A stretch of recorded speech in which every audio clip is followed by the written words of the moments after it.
Hi trainees, this is Visual Design Considerations when Preparing Media.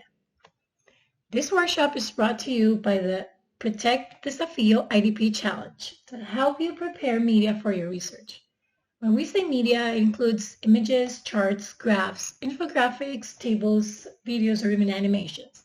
Anything that you need to disseminate your work. There's a disclaimer at the bottom. We are in no way endorsing or promoting the use of copyrighted material without attribution or express written consent. So keep that in mind. So today we'll discuss how to communicate visually, what file types and editing software you need, fonts, how to search for high-resolution images, how to reproduce tables and graphs, and how to use the slide master in PowerPoint. And we're also going to mention where you can find free resources for doing this type of media. So what is the role of graphics when we're communicating? Usually audiences do not attend a presentation because they want to see slides or images. They're attending because they want to hear your message. They want to hear what you have to say. But different graphics, different layouts, and animation features can liven up your presentation, and it's going to make it more appealing to your audience. Think of a presenter-focused graphics support approach. This means that the presenter is interpreting a message for the audience and is using graphics to support that message. Love this Chinese proverb because I can relate to it. I hear and I forget. So if we go to a long talk and there's not a lot of visual cues to help you navigate it, you might tend to forget. I see and I remember, and that's where visual graphics come in. Visual graphics will help you. It will make your talk more appealing to your audience. So if you see something, you might be able to remember it later on. So based on that, it's because our brains are able to process images faster and more quickly than text. Because why? Because less effort is required to support a message with pictures or images. So graphics they're attention grabbers, okay? They're going to keep your audience awake, listening, and engaged. Memories that are created by a graph or an image, they're going to be retained for longer periods, and your audience will be able to recall them later. So you should keep in mind that there are different presenting scenarios, okay? You might be a TA and you have to prepare class lectures. You might be working on workshops or community briefings, and you might even be working on educational videos because you need to engage your community, and that's what we do at Protect. So we're researchers and we do research and we try to disseminate our findings that involves communities. So that part is really important. So you should prepare and plan your media accordingly. Okay, you need to be sure if you're going to use bullets versus sentences versus graphics, and remember that how each of these methods will help you express your core ideas and how to make it more legible. So these are different types of image, and file types that we can encounter. The most basic two are raster and vector. None of them is better than the other. They're both used in different contexts, so that's important to know. Raster is basically used for imagery, for pictures, photographs, and it's pixel-based. Whereas vector images are more, they have this kind of hard edge, sharp lines, and they're mostly used for graphics and charts. So you need to determine first the type of media you want to create. File types, they appear to your right, and I'm not going to mention all of them, but it's important to know that while you're working with rasters, TIFF files are usually not compressed, so they're very high quality images versus JPEGs, which are compressed raster images. The beauty of the PNGs is that it's a lossless raster format, but it also provides the option of transparency, that a transparent background. That's something that's really cool to have. The one on the top, it's a container EMF, that it stands for Enhanced Meta File. This is a format for Windows software, and it's a container because it can have both vector and or raster imagery. So it's another format that you can also use when preparing media. So something that people always ask me about is how can you find a high resolution image?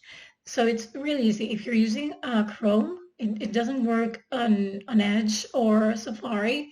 You need to be using Chrome for this. Usually you click on the image and then right click and then you get a menu option and you see, you scroll down to select search Google for image and then you get the tiny image on the bottom and then you can select a different size. So we're gonna try an example and see what it means. So let's just say that I'm searching for dog and I see this cute little puppy and then I say, I just want this picture. So I just right click and then copy image because I love this doggy. And then I bring it up and then I paste it in my document. And then when I zoom in, I see that it's not as good looking. Okay, so this is basically what I get with this image. Why? Why is that? It's because in this website, what you get is like a thumbnail. So it's not a full version. It's not a full image. So you have to click on it.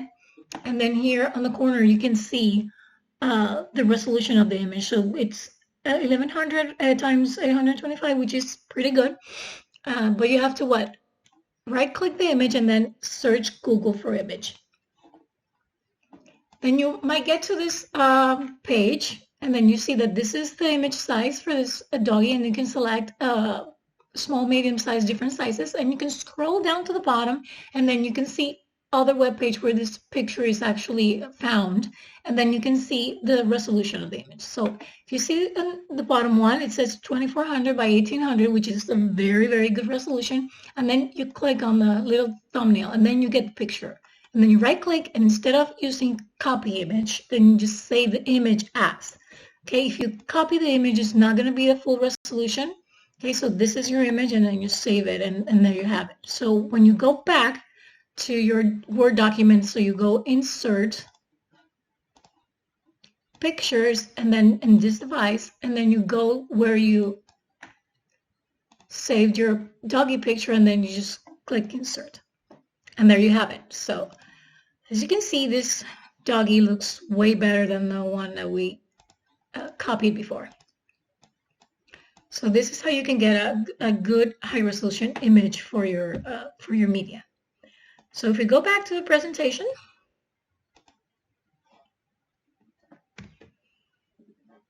another aspect to consider is avoid using print screen. Many people use print screen to save an image. If you're working on software, the best way you can save this image is using the export function. And most software programs allow you to do that. You should save the images in vector format if possible. Or if not, then use the PNG or PDF option. And make sure that if you do get an option to select the resolution, then you use 600 or 1200 DPI when exporting them. You can use any number that you want. The only downside is going to be the image file size, but currently that's not a very big deal. Like 10, 20 years before, then it was a big issue because there was not a lot of storage in computers, but nowadays that's no problem. So use the export function. Do not put images in a Word doc. People usually just, I like this image, I'm just going to copy and paste it or print screen it and put it into Word. That's going to result in a very low quality image. So it's better to just save the image instead of just copy and pasting. And always try to produce a larger image size than what you need. Raster images can be sized down without a loss in quality, but if you try to stretch them out and make them bigger, then you're going to have a lost quality. You're going to lose quality while doing that. Another important thing to consider is when you're copying from PDFs. Okay, and when copying from PDFs, I've found a method that works for me, and I think it's pretty good. I've tried 100 different ways on how to extract imagery, pictures or charts, graphs from PDFs, and this is what works for me. And you can try it, and maybe it works for you too. So I have a PDF here. It's a USGS document. I love these documents because they're so well done and they have an amazing quality to it. Their images are very sharp and crisp, and you can actually see that they're rasters. Okay, so let's just go to this page and let's see that we have this tiny image of Puerto Rico, and I love this image. I want to use it. So you go to the snapshot tool. Sometimes you don't have the snapshot tool in your toolbar. Okay, so the way to get it would be to view and then show hide, and then you go to the toolbar items. The toolbar items, you go to show edit tools, and then you have it. So take a snapshot. So if it's not here, then you're just going to view, show hide, toolbar items, show edit tools, and then take snapshot, and there you have it. So you use the snapshot tool, and then you select the image and you just click it, and then it's saved. Okay, so you go back to your document and you say, okay, so I'm just gonna paste my image. You just copy it and I'm gonna paste it, and this is what you get.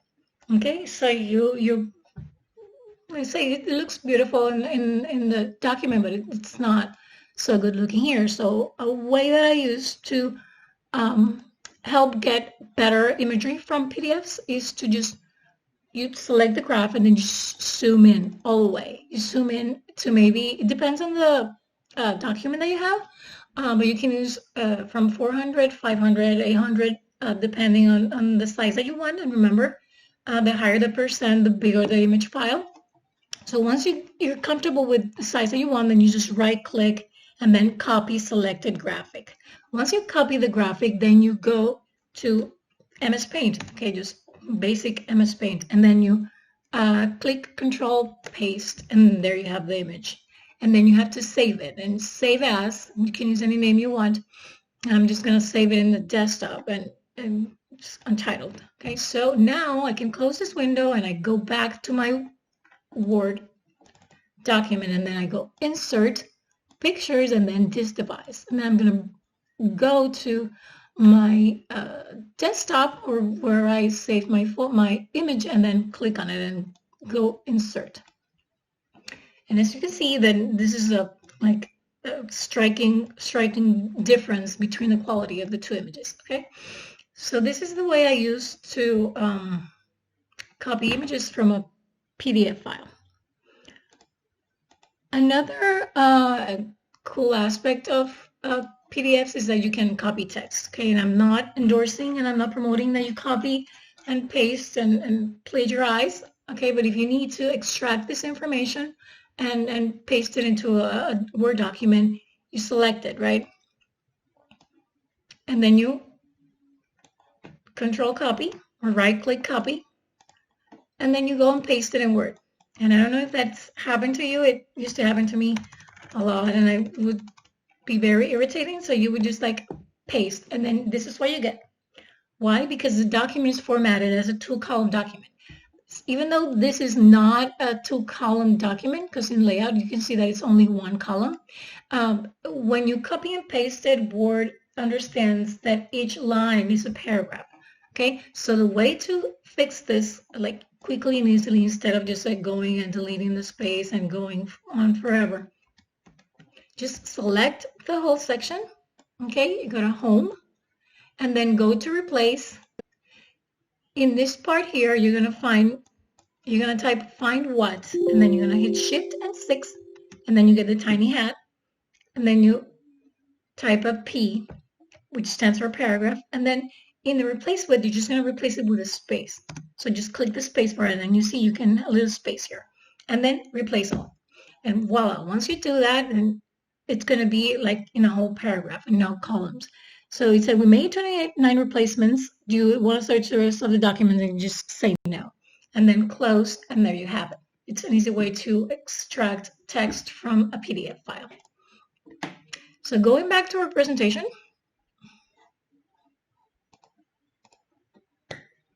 Always remember, okay, to start with the highest image quality image possible. You can always resize it, but it's better and it will save you time and effort if you start with the the highest quality image possible.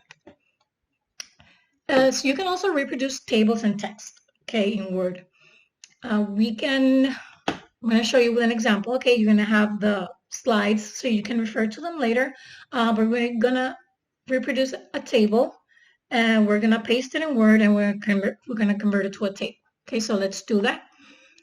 Sometimes you have newer PDF documents, and they work really well when you copy and paste a table. It keeps the table formatting. This document, for example, it's a PDF, but it's a PDF from 2012, so it's kind of old. So it doesn't have that option. It's not as pretty. So if you want to select a table in a PDF, usually start selecting, and it's selecting the whole thing.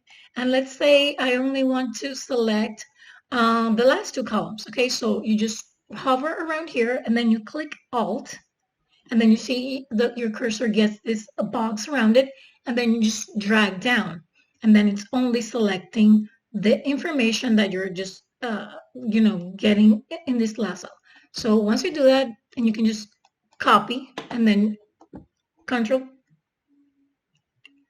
copy or Control copy or right click copy, and then you can go to Word, back to your Word document, and then you click paste. And then you get kind of upset because it doesn't look at all like a table. But there's a trick. You can select the data. You can go to find replace again. Okay, so delete the options that you have there if you have any. And then you're going to find what? You're going to find a blank space. So you click spacebar, and then you have a space right here. And you're going to replace it with Shift 6, which is the hat, and then T for table. And it's a format key for the table. So you're going to go replace all, and this is what you get. So it made the replacements. You want to search the rest of the document? No. And then close here, and now you have this. So what do? With the information, the data selected, you don't need to unclick it. So click Insert, Table, and then go to Convert Text to Table. And you click on that, and you're going to get some options. Okay, the number of columns, for example, it's going to be 2 columns, and you're going to have separate text. Okay, this can be different depending on the formatting of the data that you're copying. Usually it could be other, and then you can type a space. You can type a space, and it's an other, or sometimes it's a tab. You have to check them out to see which one works for you. I think this one will work for it with a tab, so we click OK. And there you have it. You have your data in the form of a table. This is like a rather small table, but if you have super long tables, I had a friend that she was working with genome data, with genetics, and she had tons of data that she had to put it into Word tables, and this helped her out a lot. So you can use this for reproducing tables, and you can reproduce them into Word, and you can copy them back to PowerPoint or any other software that you're using for creating your tables. We can reproduce a graph data with a tiny program that's called XYExtract. It's a super old program, but it's really useful. When I had to work on my master's, I wanted to use data for a system that was already in operation, and I wanted to test the data on my model that I had built. And I contacted the company, and they say that they wouldn't, and that's their policy. They don't share data. So I just found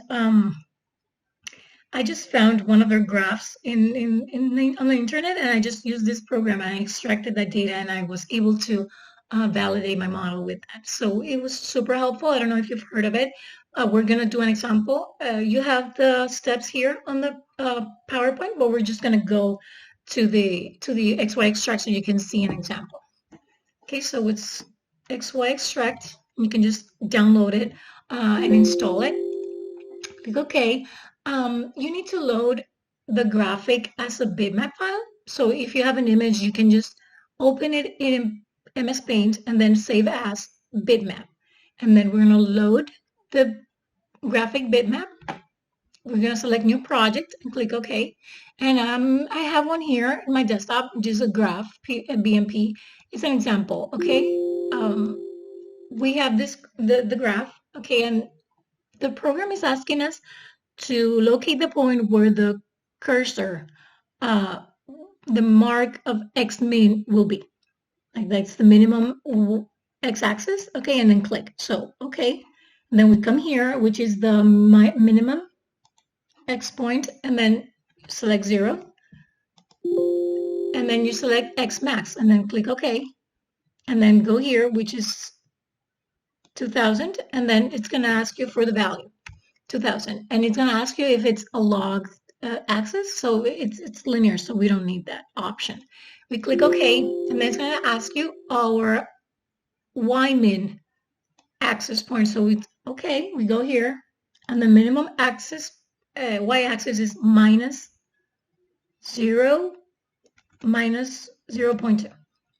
And we click OK, and then we're going to select the y max, and it's here, and it's about 1, so it's not a log axis, so I'm not going to check that option. And then it's asking me to click on the graph where I want to create my graph points. Okay, so I click OK, and I'm going very quickly on these because I don't want to take a lot of time. Just want you to see how it looks like. You go along as precisely as you can. So when you're done, you're just going to save these points, and the software is going to produce a text file with all the data, the y and x data points, that you can bring into Excel, and you can like plot the graph. Okay, so we're going to stop here just so you can see what we're doing. And then you go to these options here, and then you go save, and then you save the points. It's going to give you an untitled text file. You can save it anywhere. I just save it on the desktop every time. So you can save it on the desktop and click OK.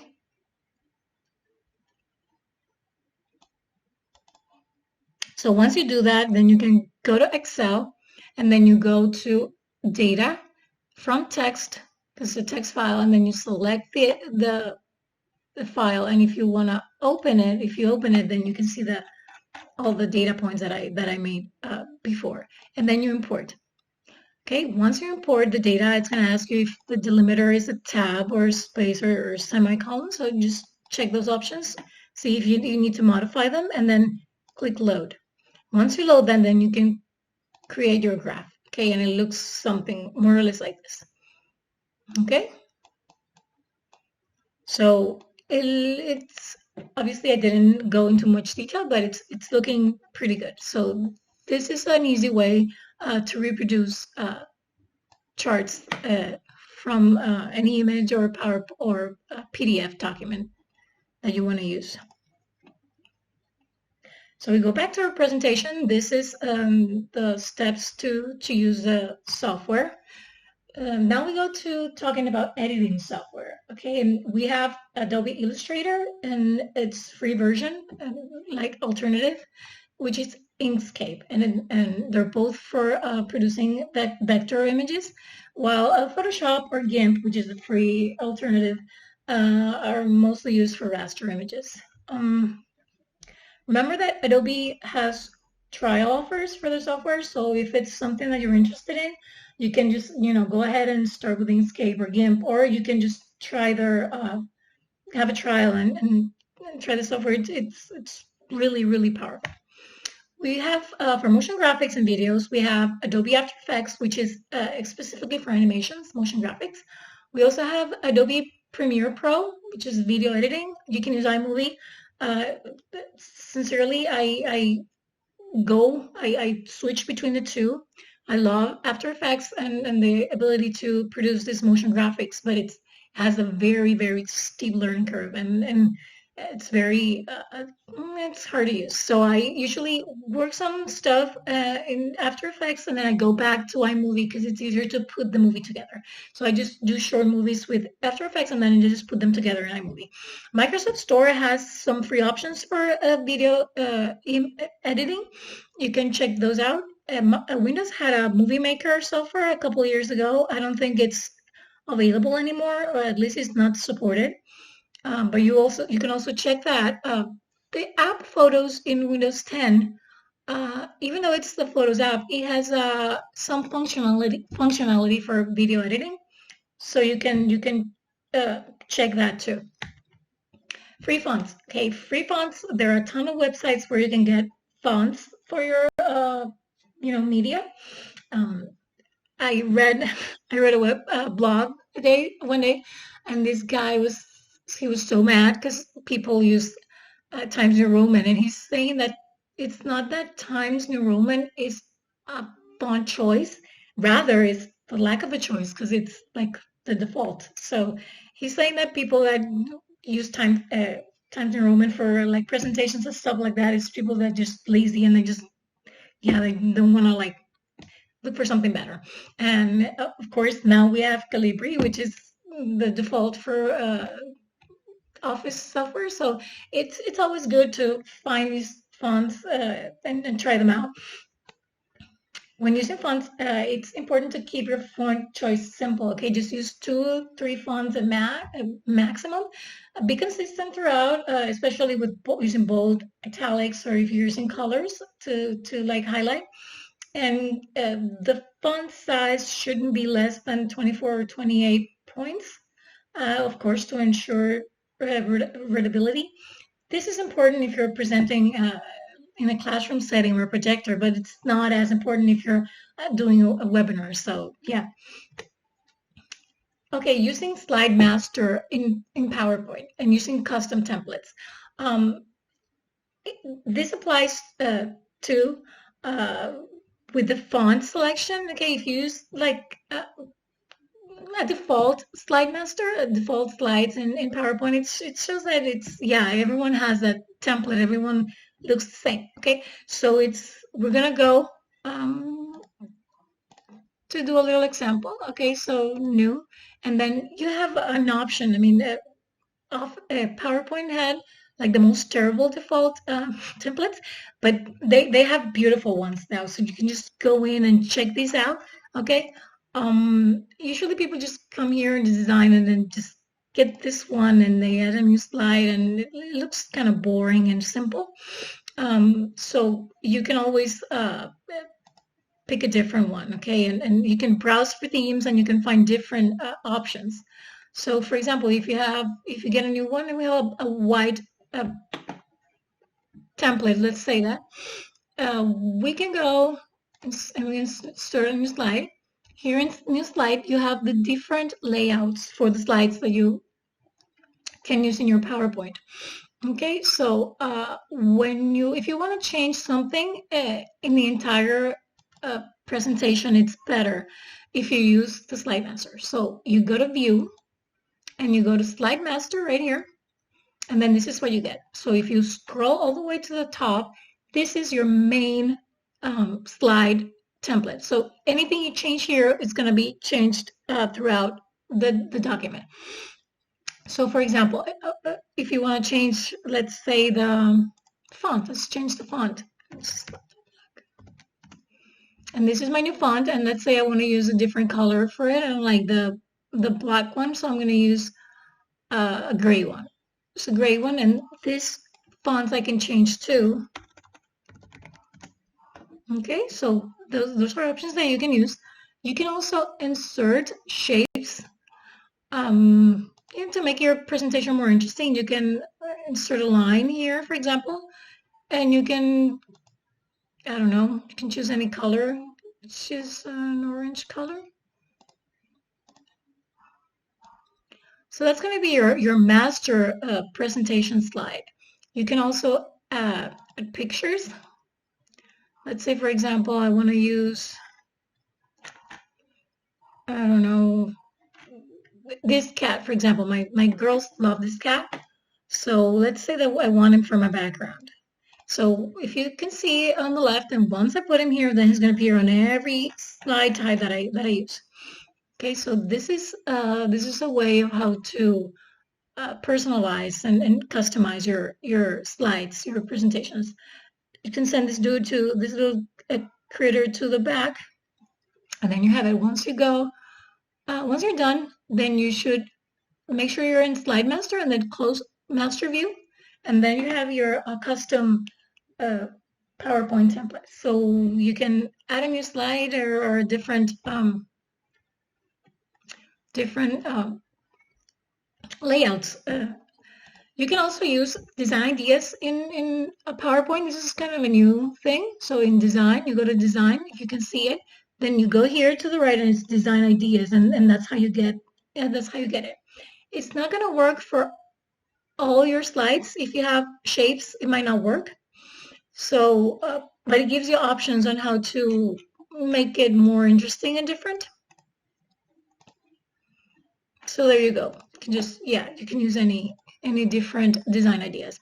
I recommend that once you do this, then your slide is going to disappear. Okay, so I recommend that you first copy and paste. So copy and paste it and then add the design that you want to add. That way you're not destroying your slide, or you can just save it with a different name. Okay, something that's very important in PowerPoint, it's the options menu. A lot of people don't know this, and it's really frustrating because sometimes you make a graph, you make a beautiful table or an image, and then you put it into PowerPoint, you save it, and it looks bad. So this is basically why. It's because of the way that PowerPoint manages images that are inserted into it. So if you want to change that, you go to File, and then go down to the bottom to Options, and then you're going to see this menu popping up. Okay, so you basically go here, and then you go to Save. Save, you're going to get this which is important, which is preserve fidelity for this presentation, which usually includes fonts. Okay, sometimes people make a beautiful PowerPoint presentation and they forget to embed the fonts, and when you send it to someone, you post it or you send it by email, if the person that you're sending this presentation to does not have the fonts installed on their computer, it's not going to look the same. So you make sure that you have embedded the fonts with the file, and then in the advanced section, then you go here to image size and quality. Okay, you can select the presentation you're working on. Okay, it's important that you click here. Do not compress images in file, because it doesn't matter if you import an SVG, a vector file, PowerPoint is going to compress it. And if it compresses it, it's going to turn it into a raster, and it's going to lower the quality of the image. Okay, so you also want to make sure that the default resolution is high fidelity, which is the maximum resolution for the image that you're using. So not 330 ppi, not 220, so just high fidelity. And then you click OK, and it's going to save these options. You have to do this for every presentation because these settings do not save automatically. Every time you open a new PowerPoint presentation document, you have to set up these options because it's not saving them. So you want to do that. So we go back to our presentation. Free paid templates online. So particularly Office templates or Envato elements. We're going to talk more about that soon. So if we go here, for example,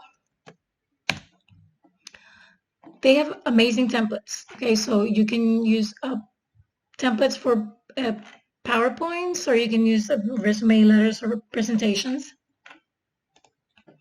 And then you have a ton of different options, and they're super pretty, super beautiful. So for example, this one, geometric presentation, you just get it and get Microsoft 360. You can get a plan or a free trial. We at UPRM have the Microsoft 365 for students. So going back to our presentation, here we are. We already saw design ideas and how they work. We talked about the options for image quality. This also applies to Word documents, okay? And we're gonna use them to the preserve fidelity and then the image size and quality. So we're gonna do that. So we have our Word document. We go to File, Options, and then we get the same pop-up box. So in Save, we could embed the fonts, because if the person that we're sharing this document with does not have the fonts that we're using, then it's gonna look different. And then we go to the advanced section, and then we go back to image size and quality. And again, we do not compress the image in file, and then the high fidelity option for resolution, and then we click OK. And then it's going to save these options for this particular document. Every time you open a Word document, you have to do the same. You have to follow the same steps.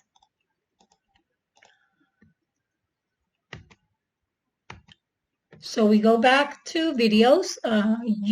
There's different video hosting websites. They usually are paid services, but you can get free trials, and you can download different videos that you can use, animations, videos that you can use for your presentations. If you're gonna use some videos from YouTube, you should acknowledge the source and ask for permission. That's the best way. That's the best way to go. And then you can import or insert your video directly into a PowerPoint presentation if that's what you're working on. And it's going to increase the size of the document because it's going to embed video into the file. But it has a feature that provides for video trimming, so you can just insert a large video and then just crop it to the time that you want to run it. Okay, infographics in PowerPoint or Illustrator. Infographics, I think they're the coolest thing that's happened to data.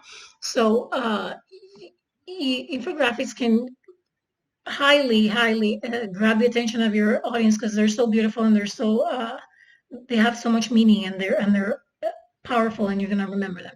So pay attention to the data that you want to represent. Okay, it depends on the type of data they're going to use. They're not usually free because they're difficult to make, but we have some free ones in our resources folder for this presentation. So this is the code for the free resources pack that you're going to find for your presentation. We're going to have PowerPoint templates that are really pretty that you can use for presentations. You can customize them too. You're going to get infographics and all kind of icons that you can use. So download them, check them out. These web pages, they all have what they call freebies, and they can have, sometimes it's every Friday you get like a free, it could be a font, it could be an image, a video, a snippet, an audio file. So it's really cool to check them out. Some of them are paid. Some of them have trial periods, so you can just get the free trial and then just download everything you can and then keep them for later use. So we're going to take some questions now, and thank you for joining us.